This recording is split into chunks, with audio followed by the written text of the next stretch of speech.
Voilà, à l'instant, on me fait signe et je vois ça sur mon écran de contrôle. 20h12, l'arrivée du marathon de Paris et bien sûr Boxberger, Roger Isabelle, Gérard Rolls sur place. Oui, Patrick Poivre d'Arvor, l'arrivée de Jackie Boxberger, le socialien, en 2h12, vous le voyez sur l'écran, et quelques secondes, c'est-à-dire une quarantaine de secondes.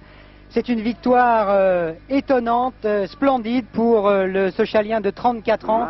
Étonnante parce que ce n'est jamais que son 6e marathon et qu'en plus, jusqu'à maintenant, il était réputé pour courir d'abord les petites distances. Je vous rappelle que Jackie Boxberger avait terminé 6e aux Jeux Olympiques de Mexico sur le 1500 mètres en 1968. Il avait alors 19 ans. C'était l'un des très grands espoirs de l'athlétisme français. Ensuite, disons qu'il avait quelque peu déçu. Il n'avait pas concrétisé les fameux espoirs que l'on avait portés sur lui. Et le voici aujourd'hui, en pleine lumière, à Paris. Paris devenu la capitale du marathon, vainqueur de cette 8e édition du marathon de Paris en 2h13 minutes. Plutôt 2h12 et 40 secondes.